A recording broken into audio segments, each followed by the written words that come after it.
Internet, hello. Hey. We have new microphones now. I gave Mike the new good mic. It's like we're actually professionals or something. I know. We have multiple equipment. It's amazing. You won't have to turn the volume all the way up to 40 to hear us this time, hopefully. Fingers crossed. Indeed. So, welcome to the third episode of Shallow and Pedantic's podcast. Yes. I'm Andrew. I'm Mike. And we have announcements before we get into our usual nonsense. It's true. It's true. Lots of things to say. We're, as Mike said, we're going professional. Yes. None of this free artistry stuff. We want to get paid. It's true. Should we go into the backstory about all this? Because we kind of did that on the first episode. Yeah. No. I mean, let's just talk about what we're actually doing. Yeah. The way forward. Let's just do that. Yeah. That could take forever. That could take years and cost millions of lives. So, what's happening is, up until this point, for the last several years, UJ has been given away for free. We've been putting out quarterly issues of our literary magazine and giving it away on JUMAG for free. And we're at volume 5 now. Yes. The 5th year of doing it. Past 4, it's been free, really. Yeah. Yeah. And we're basically putting an end to that. What's going to happen is, by next month, we're going to have a Patreon set up. And the month after that, according to our current business plan, we're going to have our own website set up, our own publishing house, essentially, to sell individual issues and omnibuy and other things of the Unnamed Journal magazine. So Patreon's going to be set up by the time we record another podcast episode. We should be able to launch that. That is the plan, yep. That is the plan.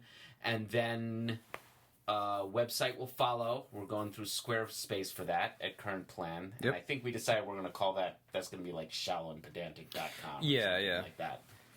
Basically going to treat that like an imprint. Unnamed Journal will be under Shallow and Pedantic. Because unofficially it has been. Yes, all along. That was sort of the joke. That's kind of the joke. Yeah.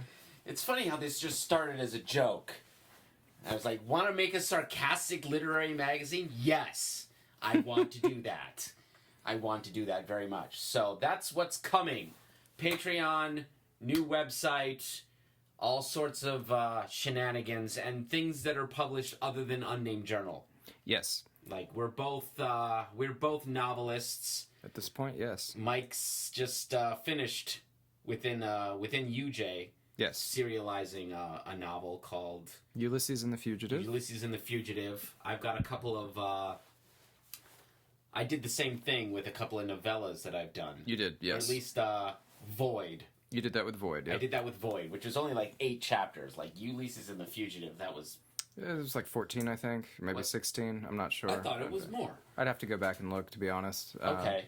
But yeah, once I have that cleaned up a bit more and it's a little more fit for sale, I'll have that up for purchase. For sale, for purchase. Yep. Let me think of what else. We'll have a blog, but we'll spam you guys on Facebook with all of this, and we'll have links and other goodies to share as we take this big step forward. It's a huge step, and I'm kind of glad we're doing it. No, same here. We've been putting the work in for these past 4 or 5 years, and we like doing it, and it's fun to do, and we're both creative people, and we both enjoyed having this outlet, but we want to it's pointless to do if you don't keep shoving it to make it bigger and better and greater than it is. No, absolutely. And, I don't believe that every side hustle every hobby needs to become a side hustle, needs to become a job or a career. But, we've stuck with this thing for a couple of years now, and I kind of feel like it's time to take that next step. It's time to, sort of grow. I agree. That's what we're doing. Yeah, awesome. All right, cool. So that's the announcement phase of the podcast. There are going to be some big changes. We're hoping to grow and expand. Should we move on to the next thing now? Yes. Let's move on to our topic for this particular episode. Our topic. We did back in October when we did the second episode, we fully intended to do the one for November and one for December and so on and so forth. And now it's March, and stuff just happened, right? Yeah, I mean, there were quite a few things. So we won't bore you with the details of our daily lives, but there are quite a few things that stuff happened, got in the way. Yeah. So. But I wanted to talk about last time we talked about horror because it was October. Yes. And that was a good episode. We I thought rambled about that and really got into like the aesthetics, which I think is really the point of just like conversing about as creatives about how to create. Mm-hmm. You know, just sure. like what does this mean? What is horror? How do you do it right? So I kind of want to like expand on that, and the topic that I have, which is actually a question, kind of specific. We're both into fantasy. Yes. Obviously, you see that if you ever read UJ.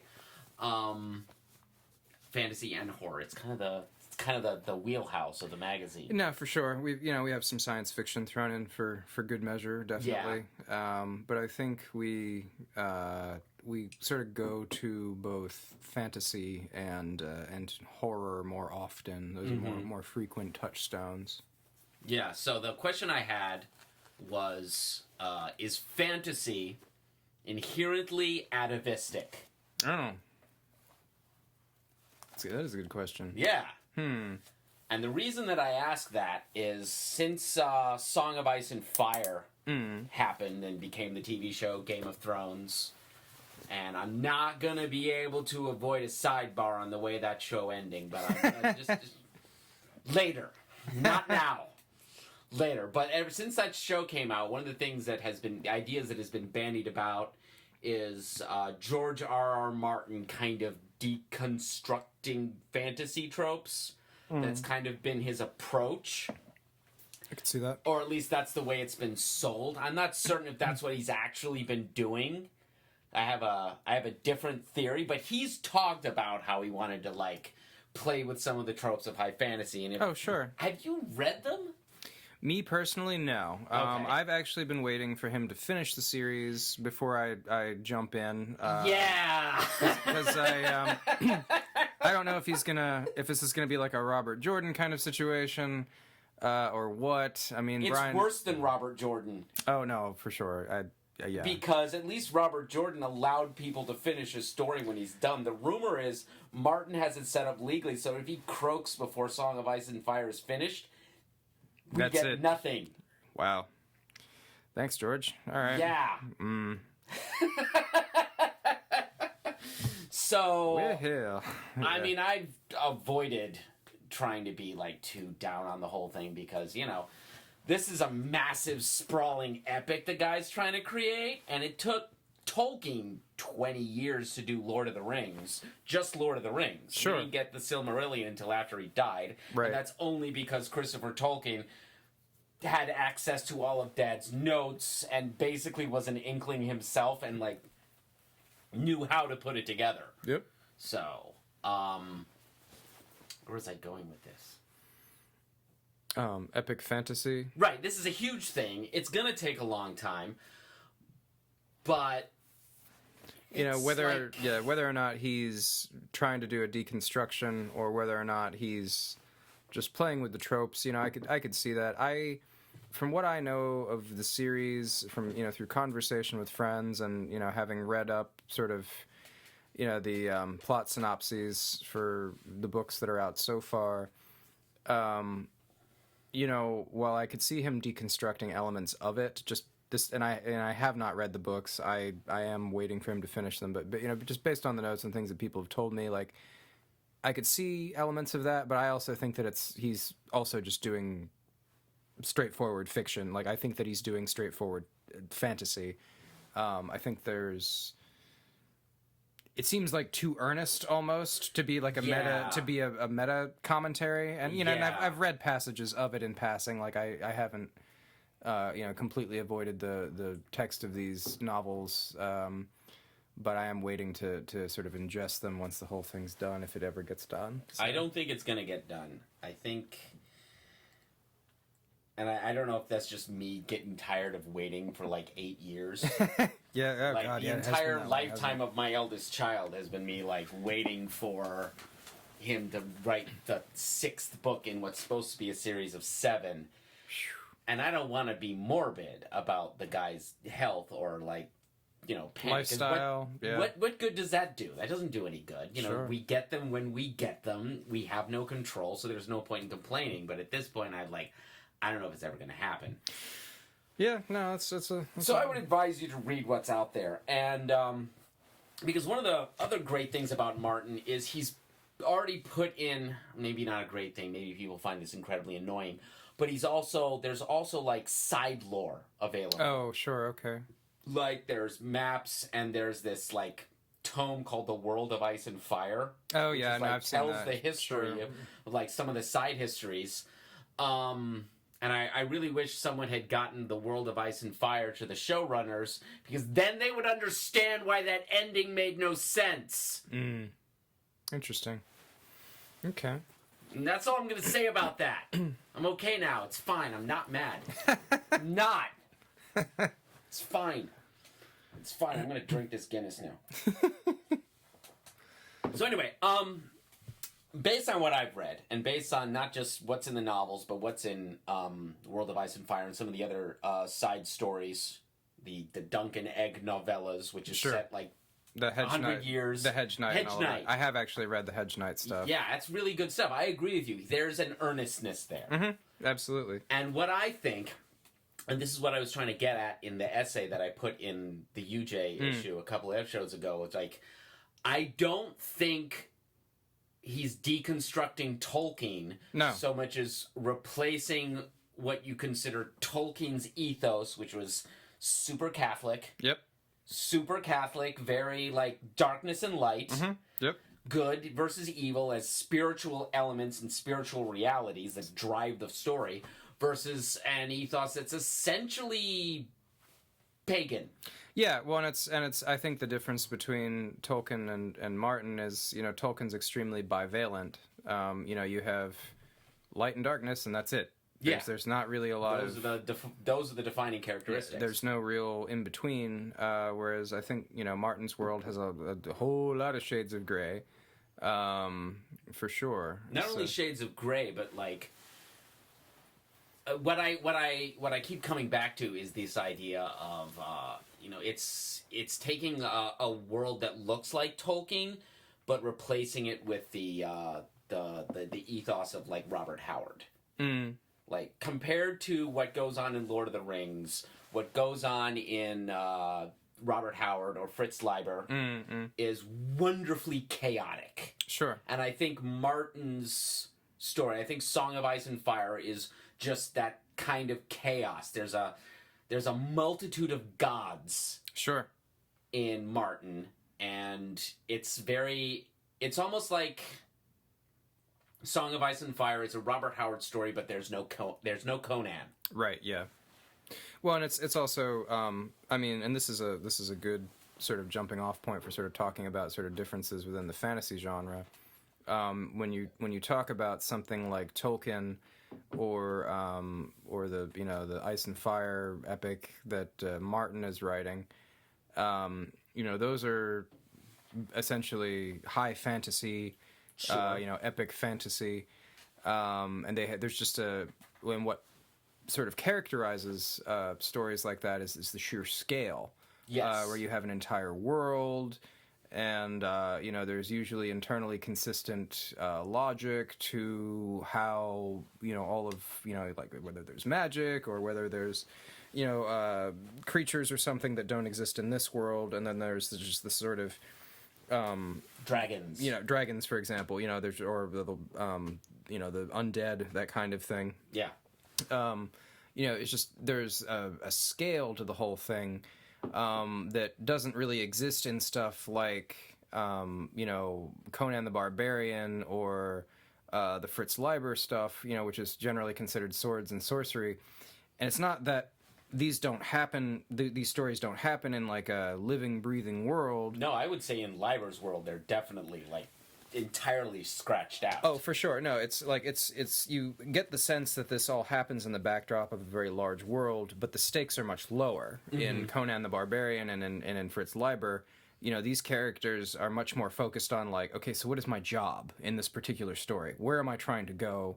Like, what am I trying to do? There's no like, you know, I am the once and future king, or I'm, you know, there's no like, I have this destiny to fulfill. It's like, no, I actually need to fill my coin purse so I can go blow all of that money on ale and whores. And it's like, oh, okay, well, you know, I need to get paid. You know, get on down with your bad self, Conan. You know, so like very much. So you know, and that's. You know, so that's sort of a key difference. It's like, oh yeah, you know, these are both fantasy right, and stories. That's kind of like the Christian ethos versus a more I don't know, pagan ethos. Like, what God do you serve? This one, because he's there. Because he pays my bills, bitch. Yeah. And I think in Howard, that's like the supernatural exists. And it's terrifying. It's like very Lovecraftian, and we've talked about that before. And but there's like the gods are real, but they're kind of they can also be like hostile. They're kind of more like, you know, absolutely Olympian gods or your Hindu Trimurti or something like that. Sure. They're kind of indifferent. You can serve them, you can interface, you can have a relationship, but you know, they don't really care all that much about you particularly. Whatever you do, under no circumstances should you piss them off. Exactly. Yeah. Exactly. And I feel like Martin's kind of building off of that idea. There's definitely a sense of there are gods and magic is real, and there's, you know, if you're going to have magic, you're going to have a supernatural. If you're going to have a supernatural, it's not illogical that deities exist, but they don't really get talked about a lot. The only people in Martin's world who really, really care about what the gods want are the people who, like, burn people. Yeah, well, they're essentially cultists. They're cultists, and they're hardcore, and they're like, the god is spelled Rehilulor. Yeah. Which is just one of many weird things that almost look like a Lovecraft shout-out. Oh, sure. One of the things you find on the World of Ice and Fire is there's a Carcosa. Oh, okay. Well, there's a Carcosa. That's taking it back where there's a yellow emperor. That's taking it back to the King in Yellow. Chambers. It takes it all the way. Yeah, that's like the dawn of modern horror, pretty much. Yeah. Just about, yeah. And there's like a bunch of little shout-outs to that whole Cthulhu mythos thing lingering around the sublore in Martin's work. Right. So I think it's not so much a deconstruction as just like a shift in ethos. Yeah. One, he's, you know, kind of sort of adapting it or incorporating it into his world. And also attempt to make things a little more realistic. Sure. No, I can see that. I mean, Martin has said, like, what's Aragorn's tax policy? Which is the exact sort of thing that Tolkien was famously uninterested in covering. He tried to write a little sequel to Lord of the Rings, and he tried to start it 3 times, and he just, I don't want to do this. Sure. Because what's going to happen?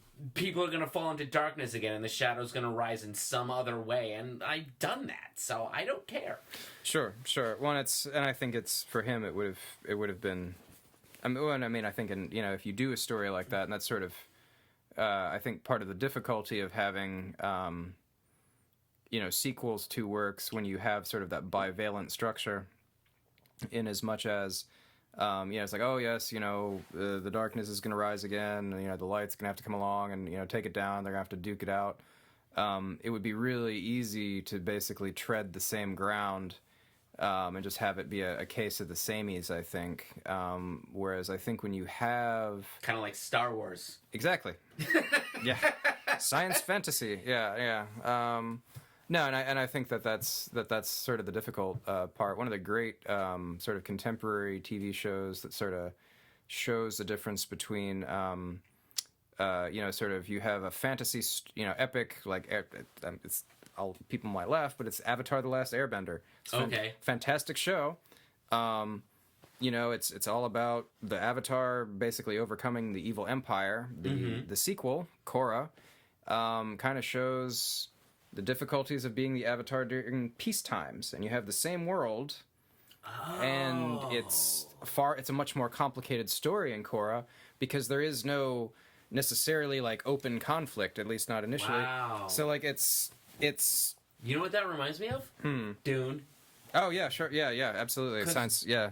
First Dune story is all about, like, the Harkonnens are obviously horrible, and the Emperor's, needs to get overthrown because he conspired with the Harkonnens. And then, at the end of Dune, spoilers, Paul overthrows everything and becomes the new emperor, and a new kind of emperor, and more than an emperor, like almost a caliph. Yeah. And Dune Messiah, the second book, is all about like the actual agony of ruling this massive galactic empire when you are this caliph, and furthermore when you have complete perfect foreknowledge of everything that's going to happen because you've been genetically set up over thousands of generations to be that thing. Right. He's like a genetic caliph. Yeah. Which is the neat thing about Dune, and that kind of like, well, you're the good guy and you won, and now you have to be king. No one told you that was going to suck, did it? Right. Well, and I think one of the interesting things about that series is you sort of show what happens when the hero eventually becomes the tyrant. Mm-hmm. And, I was going to say, I don't think it's coincidental that quite a few fantasy stories sort of end with, we've defeated the big bad, or, that we finally won at whatever cost, and that's it. Yeah. Like, we're going to stop there, we're going to end the story, because afterwards it just gets into, you get closer to, like, even if this is a fantasy world, ostensibly this is going to go into peacetime, or this is going to go into, like, and now the difficulties hero or heroine, like, is now going to set up an administrative state where they rule gently and nobly and blah, blah, blah, and it's incredibly boring to read about. So we're going to end the story right there, So, so I don't think that that's coincidence. And that's one of the things that I do think is interesting about Dune, which is science fiction, more or less, is the concept of, like, hey, here's the hero, watch him become the tyrant. And, like, we're just going to follow that journey. And watch him hate being a tyrant so much that he would rather destroy himself than continue doing it. Which leads to the generational conflict between his son, who has to go, no, Dad, we can't stop. We have to... In fact, you didn't go far enough. I'm going to fix this problem by going all the way. And he does. And it's so complete that there's really no... there's really no comeback to it, which is why I thought I didn't like the last two Dune novels, because I didn't feel like he really figured out how to make that shift happen. It all felt kind of samey, even though it was completely different. Sure. Maybe I was just tired of the Bene Gesserit. Could be. And Duncan Idaho Golas. I think that was it. It was like, we're doing this again? Again. We can't have a Gurney Halleck Gola once? Like, mix it up. We're doing the Andrew Has Opinions on Dune episode. We haven't... The Dune movie hasn't even come out yet. Well, all of this stuff is, it does actually rest on a lot of the underpinnings of fantasy, which is, goes back to myth, and that's sort of the origins of, it's just basically storytelling, oral tradition of, just the myths that various cultures came up with, and you probably go all the way back to, like, I don't know, say the Zoroastrians or the Babylonians, sure, where you sort of had the first introduction of the concept of, sort of a bivalent universe, or, you have, sort of these beneficent forces that are the gods, and then you have these, demonic forces. Yeah, demonic forces that are pretty much out to, kill, consume, corrupt. You just sort of move closer to the contemporary era in human history, and, very, it gets a little bit Joseph Campbell in some ways, where it's like, yeah, there are these common threads that can emerge, and they don't always. Like, there's definitely a lot of myth traditions that really don't look like anything else. That's true, because every culture creates its own unique spin on things. Absolutely. But we're kind of getting more towards the question, is fantasy inherently atavistic? Because we see the modern rise of fantasy with characters like Tolkien and C.S. Lewis, and maybe a few others around that time, because certainly Robert Howard was also a contemporary. Sure. And they're both kind of like we're talking the 20th century, we're talking an industrial society, and there's a sense of definitely, I would say, in Tolkien and also in Howard. I don't know if it's quite exactly right to fit C.S. Lewis into there, because we're talking about Narnia, which was also kids literature, which is a separate thing. Well, that's just the thing, though. Like, I think part of what kept sort of more contemporary, at least 20th century fantasy literature from really taking off like quite when it could have, like say in the 60s, it wasn't really until really within our lifetimes that fantasy started getting treated as something other than just children's literature. That's a valid point. I mean, The Lord of the Rings for the longest time was, for I want to say for the first 20 years that it was out, it was basically regarded as children's literature, and it is not. No. No. So my dad wouldn't even let me read it until I was in my teenage years. I mean, he'd let me read The Hobbit, because that actually was written for kids. Sure. But Lord of the Rings, he's like, nah, you can't read this yet. But you can't read it yet. Okay. But I feel as though there was a sense of discomfort with modernity. Because, Tolkien, what started him there was his experiences in the trenches. He sketched out the existence of Gondolin while he was an infantry subaltern on the Western Front. Which was... And generally, I think the First World War was like a strange, like the first great future shock. Sure. Well, that was like... Well, the contemporary era, yeah. Yeah, sure, a butcher's bill beyond all capacity to cope with it, and a huge cultural shift, which was kind of building before the war happened. There's a great book out about whether the First World War caused modernity to happen, or whether modernity just caused the First World War, and with its attitudes, which one caused the other.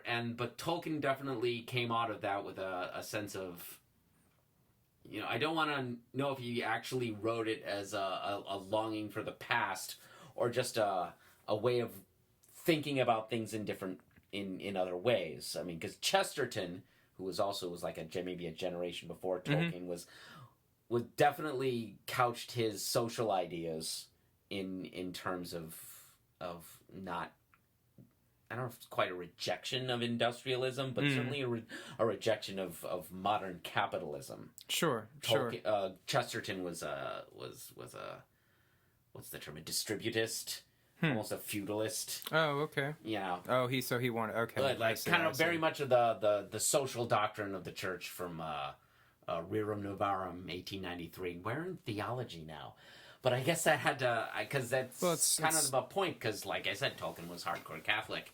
So, and I also find in Robert Howard that sense of, a disgust with civilization and a pining for the simplicity, the barbarian, which we find expressed in Conan. Sure. So you could see that. Yeah, no, you could see that. Well, and I mean, it's in a lot of ways, I think fantasy is exactly what it says on the tin. It's escape. It's yes.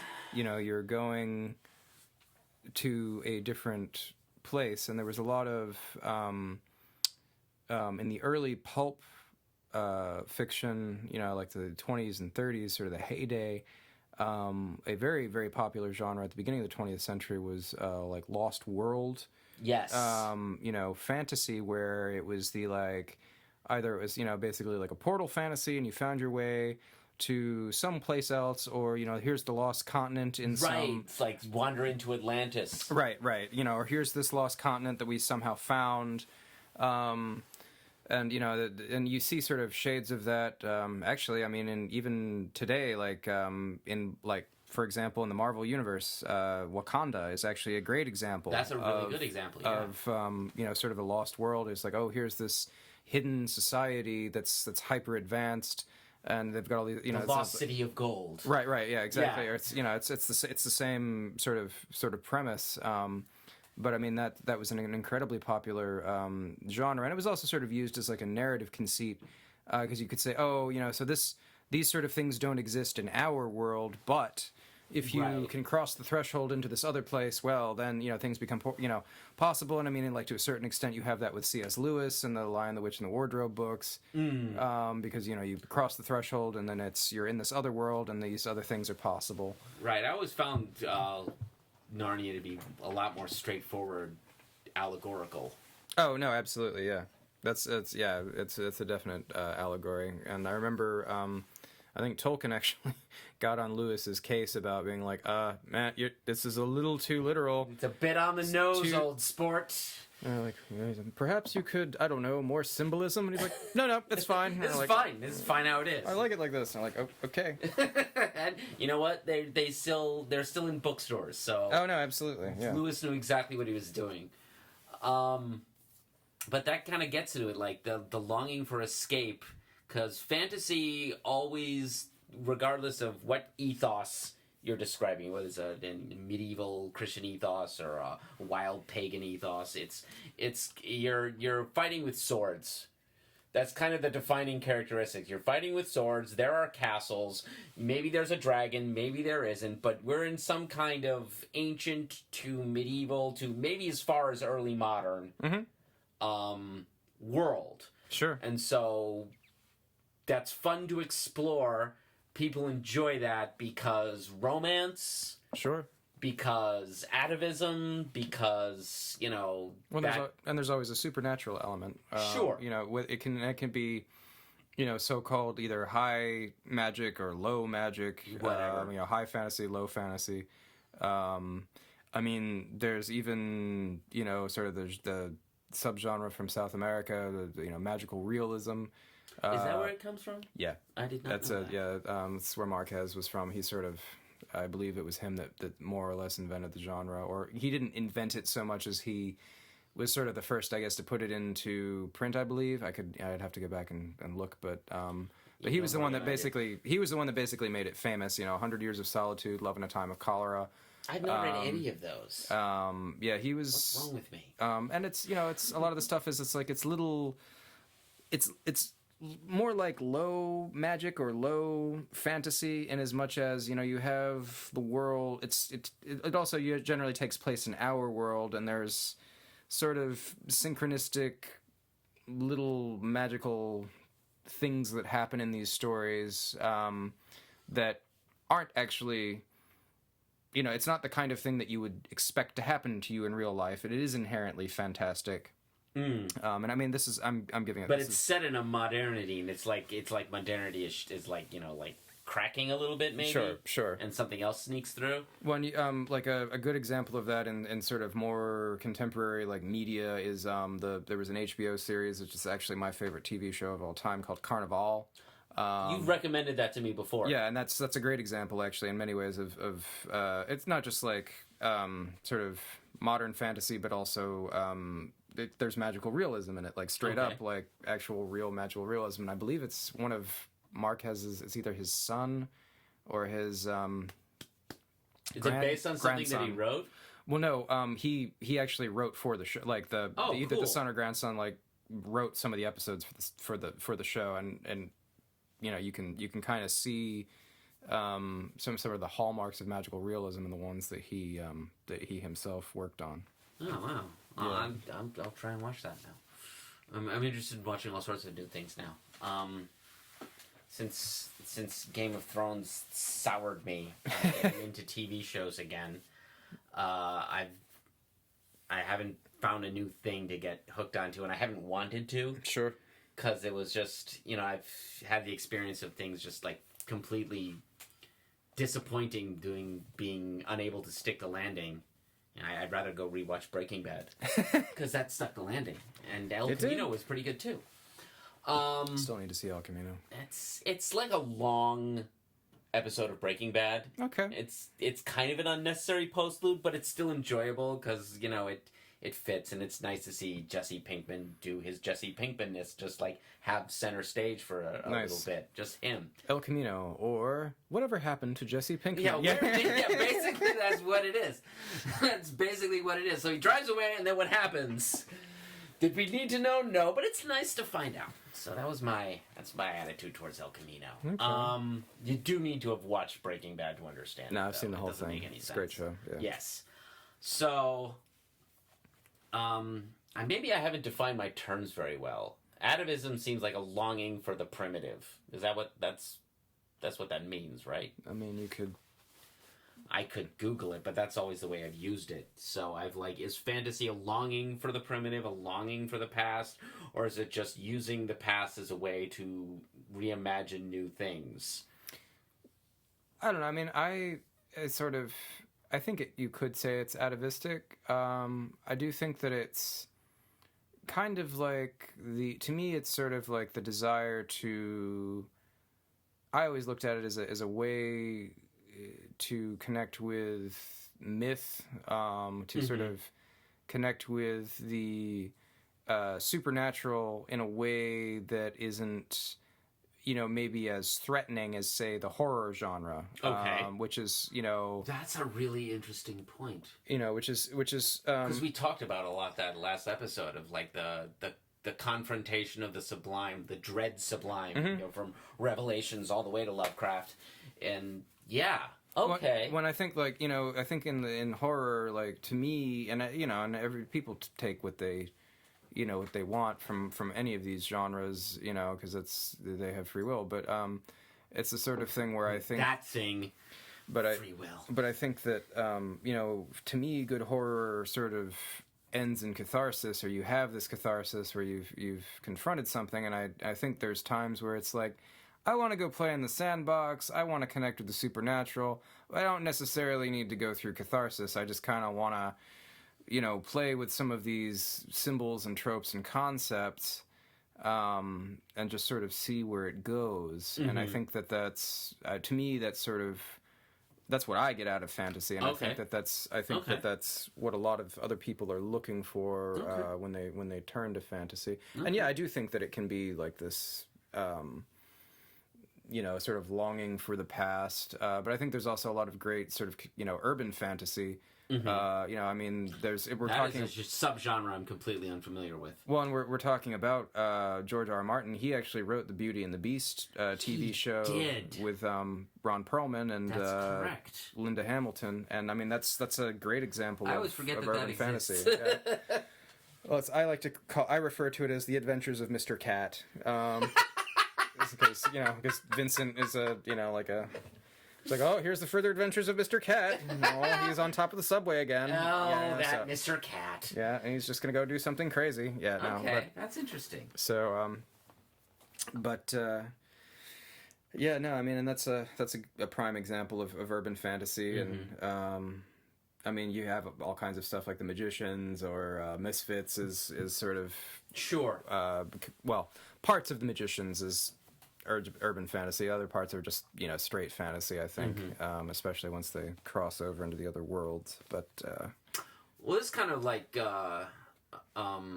truncates where I was going to go with this, because I was gonna ask the question is fantasy inherently atavistic? And my next question was going to be, is that necessarily a bad thing? I mean, even if it is, because it's that's a way to as you say, connect with myth.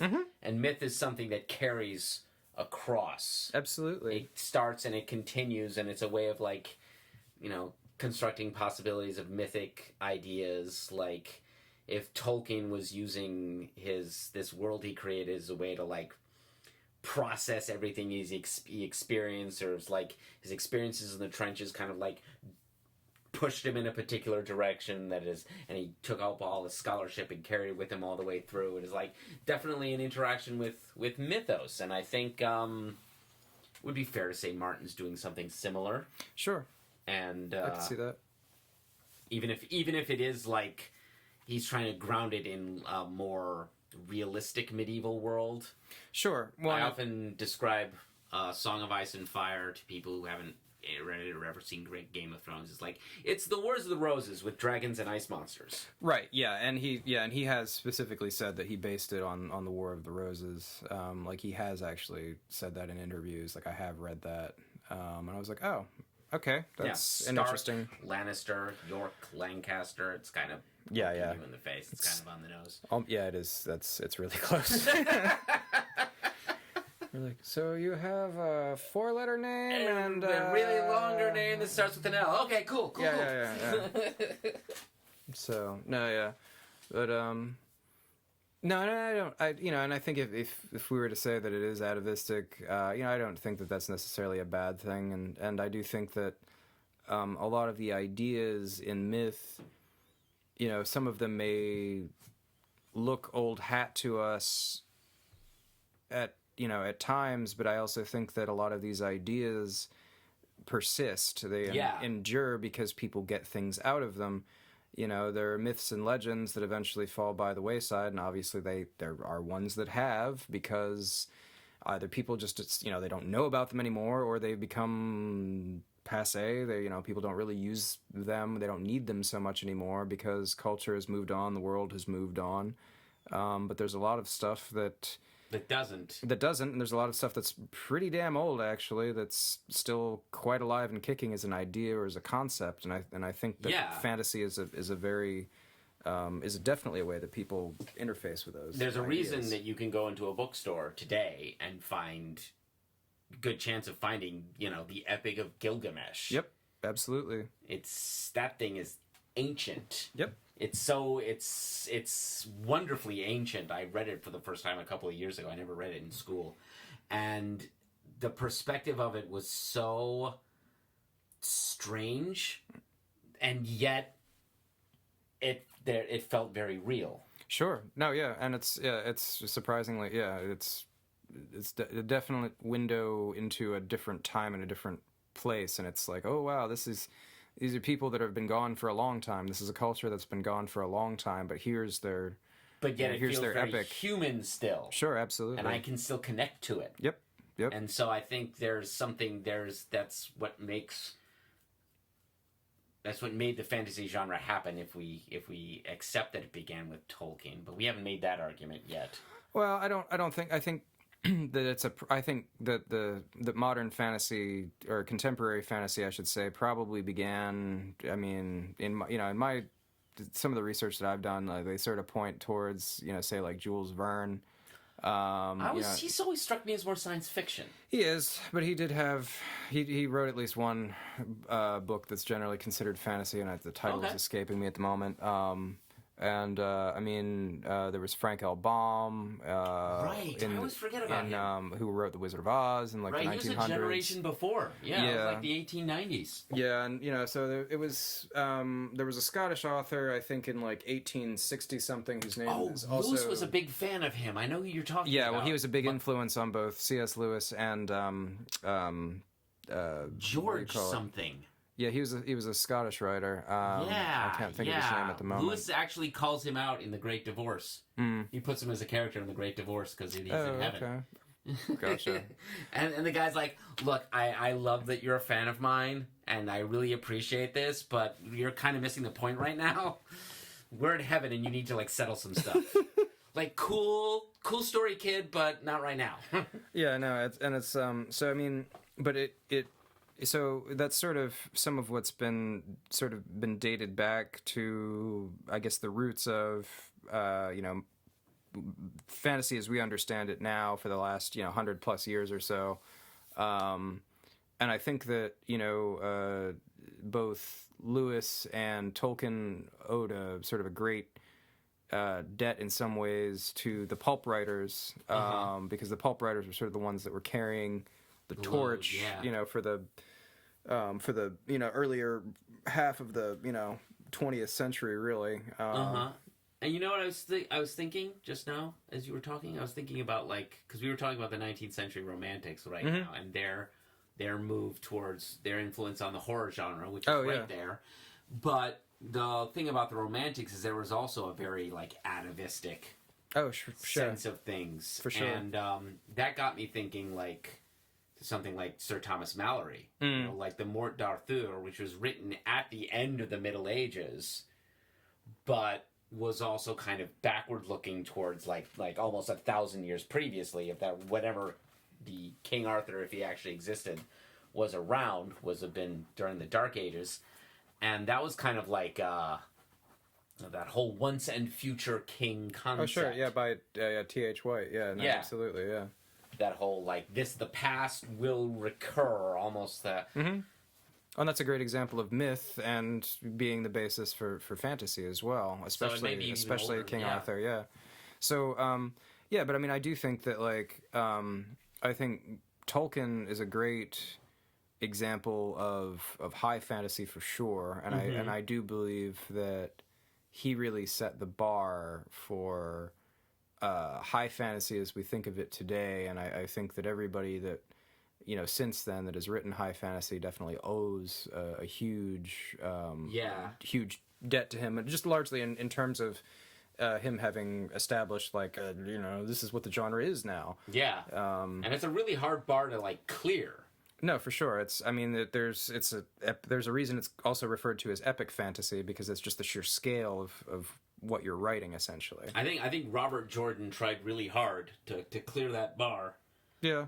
I didn't finish the series, so I can't speak to how well he did it. I got, like a lot of people, I got very frustrated with that. I liked the setup. I liked it. I thought it was a neat take. It felt like it wasn't moving. Sure. Well, and I have friends of mine that stuck with it and then read all of the books that Bryan Sanderson did, and many of them were like, can we hire him just to go back and rewrite the entire series? Just redo the whole, like, all the books that came before the ones that he wrote? Yeah. I did hear from people who read the conclusion that it was there, and that it worked, and that it kind of picked up. I skipped out before the great novel in which nothing happened, which is, I think, book 10. It always seemed really daunting to me, and I knew a lot of people, and I guess I still do, that had a copy of the first book, and absolutely no copies of any of the other books. No, I got as far as, like, I think I had copies of the first 4 books. I got as far as book 7. Okay. And I started after the 100-page prologue for book 7, and I ran out of steam. No, yeah, sure. And that was when I made the shift over. It was like I finally discovered Martin in like 2002. So okay. There were 3 books then. And I was like, okay, cool. Wow, yeah, great. And now he's got the opposite problem that Jordan has. I mean, say what you will about Robert Jordan, he never took more than 3 years to deliver a sequel. With all those books he was writing, like, you got new product without having to wait too long. So, God, R.I.P. Robert Jordan, we did you wrong, man. We didn't do you right. But okay, so. Yay, fantasy! I guess where we're going. Yeah, no, I mean, I think obviously it's a very popular genre now. I do think that it would have. I think it was misclassified for a little too long, really, until like probably until like the 70s or 80s. I think it was basically considered children's literature. Children's literature, and if you actually look at like Michael Moorcock, for God's sake. Right. Like, Elric is not like children's literature. None of his stuff is children's literature. Like, it's definitely pulpy. Sometimes it's science fiction, sometimes it's fantasy. But you cannot call any of that children's literature. Why do you think they did that? Did it just seem like fairy tales, and that was the way they picked up on it, and that was the way they connected it and carried it forward?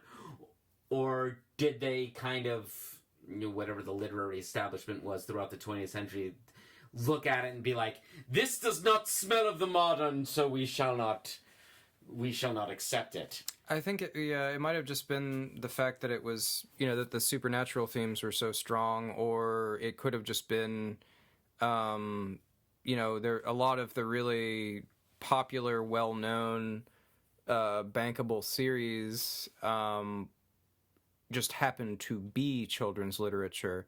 Like, you had The Wizard of Oz, sure, which essentially helped not only to sort of sell fantasy in general, but it also basically single-handedly is responsible for the invention of the department store Christmas display. What? Yes, that was not actually a thing. Please to explain. So, the whole concept of going into a department store and then later on a mall to sort of see the Christmas display, that's can be traced back to the Wizard of Oz. How so?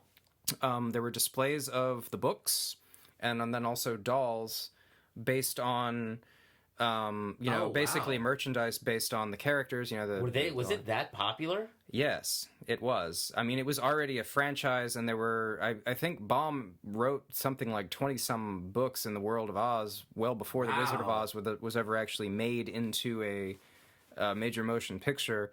And it was just incredibly popular. It's what children wanted, in the early 20th century. It was incredibly popular. And then, I did not know that. the department stores were like, oh, well, we can sell other stuff to kids, and that's sort of the empire of selling children's toys and gifts and things like that at Christmas. The Wizard of Oz was a huge influence on that whole concept. That's interesting. And then, of course, one of the other, major bankable series that's very recognizable as fantasy is The Lion, the Witch, and the Wardrobe, C.S. Lewis's. Narnia, yeah. The whole Narnia series. But while they were very recognizable and well-known, obviously they were not everything in the genre, and... but I think that the people, publishers and people in general looked at that and said, oh, well, this is what sells. And to a certain extent, you sort of had what happened with fantasy is what happened until recently with comic books. Sure. Where people were like, oh, comics are for kids. It's not, it's just weird guys that like live in basements somewhere, collect these. And then you have children that eventually outgrow them. And it's like, oh, wait, there's actually... really good stories here, and some of this art is really beautiful, and wow, and maybe we've been neglecting this entire genre for way too long, and oh wow, now we have movies that are worth billions. That makes me kind of think of the way some people, like also me, like reacted to Harry Potter. Sure. Harry Potter was like, oh, these are kids' books. Yeah, and I happened to be just at that age when those books came out, so I was like, I don't want to read about teenage wizards being teenage wizards. And that's kind of been my attitude ever since. Sure. And I've never heard anyone read it and say it wasn't worth reading. Sure. And right now, my 8-year-old is obsessed with it. She's charged her way through those novels. I've never read them. But I happened to be in a room recently, and she started reading the 7th book, and I opened it up just to look at the first chapter, just and she opens there's a quote from Aeschylus, the libation bearers, on the first page, which is the text of the quote from libation bearers was incredibly relevant to what's happening in the story at that moment. But I was like, okay, J.K. Rowling with the Aeschylus. I might take this a little more seriously now. I pretty much had decided at that point, since my kid was reading, that I was like, I'm probably going to read these at some point, but I might prioritize it now. But I think it also had that kind of, this is kid stuff. Sure. And I think a lot of people reacted to that way, because it is set in a school. Sure. In an environment that's there are children characters. They grow up. Sure. But they don't get any farther than, late adolescence. Yep. So I think that's a fair argument to say, but there's so many adult fans of that series. No, absolutely. And that's got to be for some reason. It's connecting to something that people love. No, exactly. Yeah. Well, it touches on tropes, mythical concepts. Harry Potter himself, in many ways, very much fits the archetype for a sort of a classic hero in many ways. Yeah, that Joseph Campbell idea. Yep. Orphan right there. No, yeah, that's an old saw where it's the how do you make a character instantly sympathetic, make them an orphan. Yeah, it works out. Every Disney character, almost, yeah. Well, and it's one of those things where I think it's sort of a clever conceit. I'm going to go off topic slightly, but okay. Batman. Yes. Would not actually be in real life, the concept of Batman existing in the real world is terrifying. But but when you're reading him as a character, part of what makes him sympathetic, or part of what makes him, you sort of, he has this tragic past where his parents were killed, he's an orphan. Like, yeah, sure, he's, a billionaire or whatever, he's got his, loyal manservant Alfred or whatever, but part of what makes him sympathetic as a human being that goes out and basically deals with these crazy characters is the fact that he's an orphan. And violently orphaned. Yeah, and violently orphaned and witnessed his own violent orphaning. Yep. Like, you're right about that. That's kind of the thing that, without that, Batman would not be Batman. You'd just be like, oh, here's rich libertarian asshole decides to, well, that you're assuming he's libertarian. We don't know anything about Batman's politics. I know. I'm just, that's a joke. But yeah, I know, it's a joke. I'm gonna clean these streets up myself. Yeah, no. I'm gonna privatize that road. No, I'm just kidding. Yeah. Like, okay, Bruce. Yeah, no. Looking at Gotham City, I think that's a pretty fair argument. Honest to God. Let's get to another thing about superheroes, which is something I've always thought, is that the whole panoply and pageantry of superheroes just screams, this is our lost aristocracy. Remember when we had aristocrats? They all wear capes, they all have insignia. Sure. I mean, Batman even calls himself the Dark Knight. Right, now, and that was a feudal title. Yeah, feudal title, and I get that vibe every time I read Dark Knight Returns in the Craig Campbell, where he and Robin ride on horses and confront the mob, and Batman says, I will teach you what to do, but tonight, you will follow my instructions. Tonight, I am the law. And I was like, you're literally every baron that had to ride against Vikings. Yeah, I'm completely on board with this. Yeah, so there's that kind of, like, trope of, like, the upper tier of society. And superheroes are always those who are, like aristocrats, separated. Sure. Either through their birth, their wealth, getting bit by a radioactive spider. Sure. Tony Stark is just Batman with a MacGuffin heart. No, yeah. And originally Tony Stark was wheelchair bound, and the armor was the only way he could walk. I remember reading those comics. Yep. Or at least I had one Iron Man comic back in the day, 80s or 90s, and he was like confronting having to make a deal with like the Red Chinese, which is literally what the comic said, because this is the 90s. And we still call them that, the Red Chinese, to make some kind of like scientific deal so he could actually maybe even walk again, like on his own. Yep. And he was prepared to do that. Yeah, no, that was a whole source of tension in the early, like, for a long time with that particular character. And if you go back and watch the old horrible, basically like motion comics, cartoon TV show they had for Iron Man with the campy song and everything. I have no idea what you're talking about. I think you can probably find these on YouTube. They're hilarious for their like 4 frames of animation, but yeah, they're really bad. But like when he's not in the suit, he's in a wheelchair. I remember that. I remember that being a thing. Yeah. So but I mean, to sort of bring it back to fantasy, like, I mean, yeah, these superhero characters are sort of a pop culture manifestation of a lot of the same tropes, hierarchy, a lot of a lot of the same symbols, and there's a hierarchical element to it. But yeah, no, it is a bit like they sometimes treat like Superman like he's a god. Right. No, exactly. Because he kind of is. Essentially, yeah. He's not really a god. He's not supernatural. He's just an alien, and his circumstances are different based on the way the world is. But he's separated and apart. And no, exactly. Yeah, and I think that's what Zack Snyder was going for. Yeah, I could see that. And the consequences thereof, that kind of Red Sun thing. We talked about Red Sun before. They did a cartoon on Red Sun. Yeah, they did. Yeah, they adapted it because DC's basically just trying to make do animated adaptations of any book that's sold for a while. Because they seem to do that well. Yeah, they're a lot of their cartoon like adaptations have been pretty good. I even remember I didn't see a whole lot of Batman Beyond, but I even thought that was pretty good.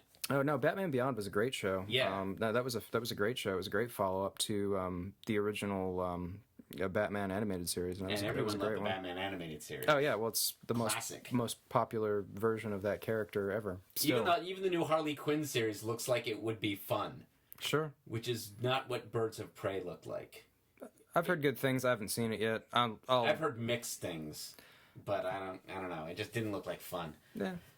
Whatever. We've wandered again. We have. But I mean, yeah, all of these characters, there's obviously fantastical elements in superhero stories.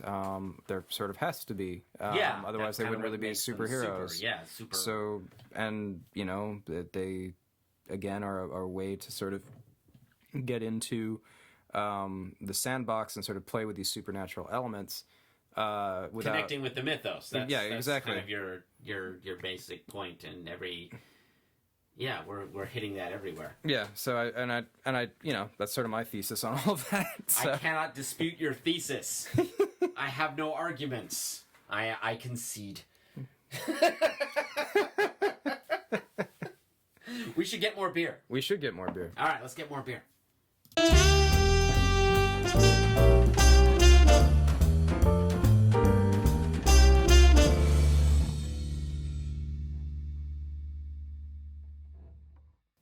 Okay, good. We got more beer. Yay, beer. I like beer. Beer is wonderful. So we're having hit the road here. I conceded. So there's nothing else to talk about. Well, at least for this episode. That's for this episode. Next episode, we will definitely be announcing the Patreon and the tiers and subscriptions and important things thereof. And soon after that will be the launch of the Shallow and Pedantic website. I think we closed on that, calling the website that. Yes. Yes, it will be called Shallow and Pedantic, which, funny. So one of us is shallow and one of us is pedantic. Which is which? Yeah, that's the question. I kind of feel like we just take turns, but it's whatever. that's probably more accurate. That's definitely the flow. So tune in next time, and we will be announcing all sorts of cool things, and we will have a topic that we have not come up with yet. That is correct. Okay, I'm Andrew. I'm Mike. Be well, Internet. Have a fine day. Thanks for listening. All right.